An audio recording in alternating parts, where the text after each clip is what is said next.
Oh, hello and welcome. In this video, I want to have a look at SPY ETF.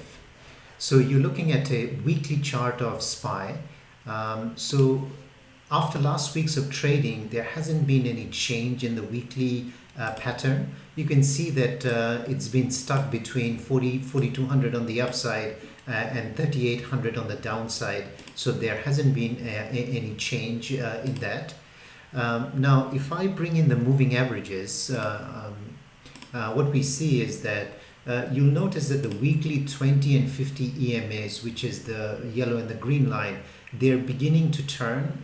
They were moving lower during 2022, and now they're beginning to cross and move to the upside. So I would say this is a positive development. And over the last couple of weeks, you can see that it bounced off the weekly moving averages. So these moving averages are beginning to act as support.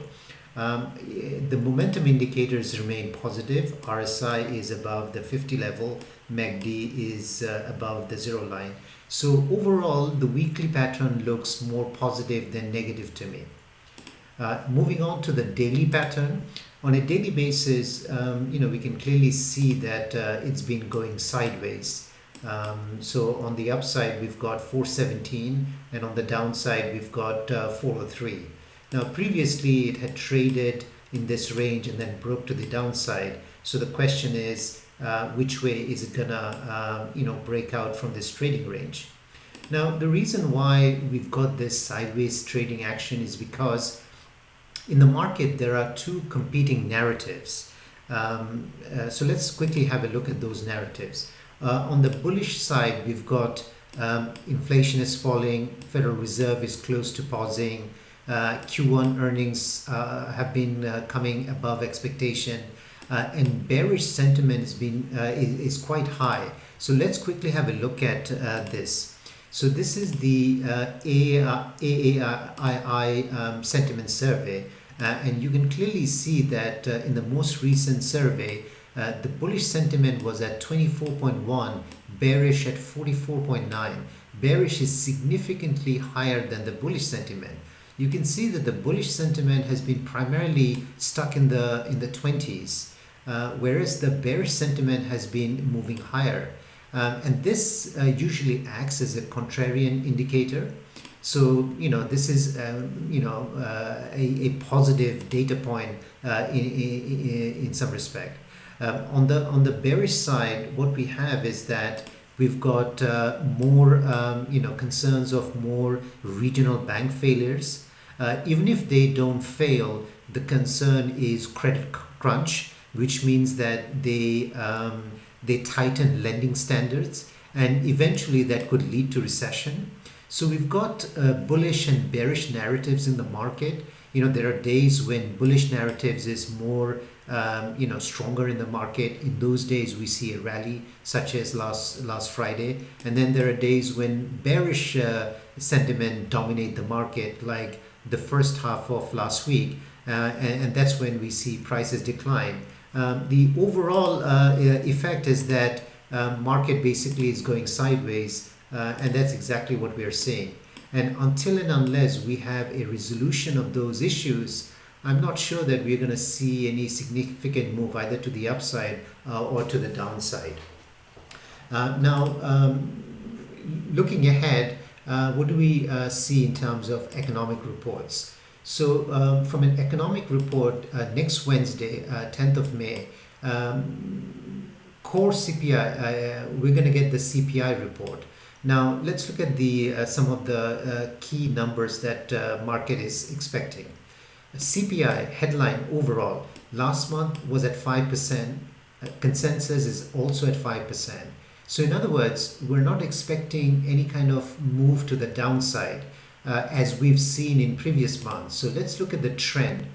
So if you look at the trend, you'll notice that every month CPI has been moving lower.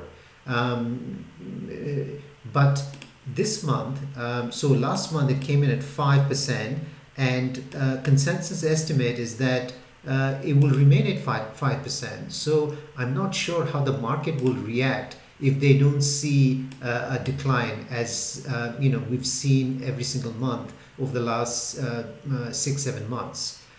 Second, so that's something to consider.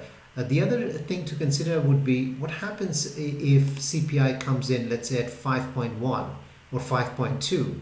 How the obviously market will probably react negatively. How would the market react negatively if it comes in at 5% and doesn't see a decline?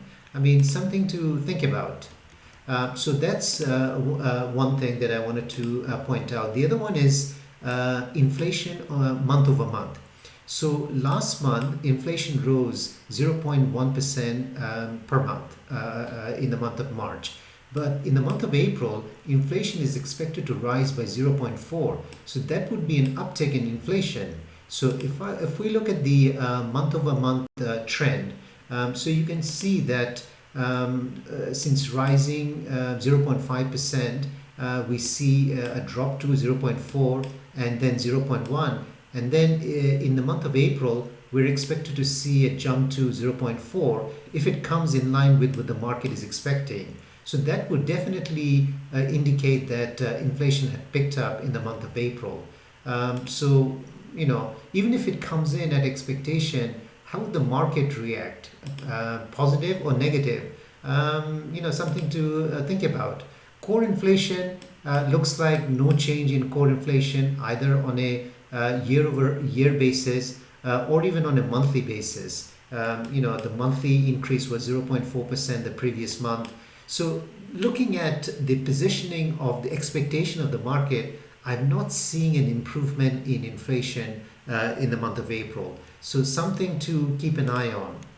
And that probably is going to have an impact on SPY.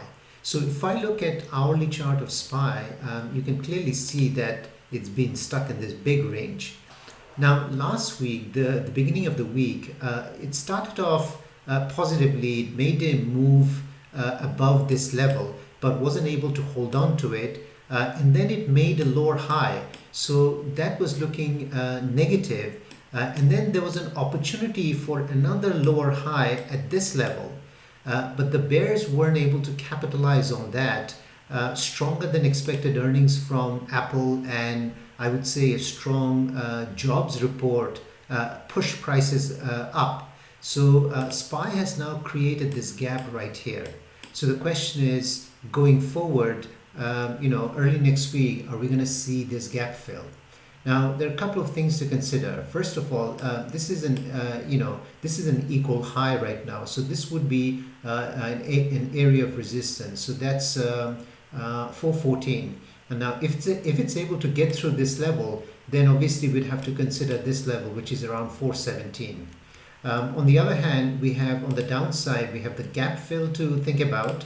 And the other thing is this low right here. Now, if the bulls are in control, the way I see things play out, we might see some pullback and then maybe move higher like this way. So that would be one possibility if bulls are in control. On the other hand, if bears are in control, then the way I see it playing out would be a pullback and a lower high, and then maybe get back to this level. So we'll have to see how things play out. But as I said, CPI is an important report.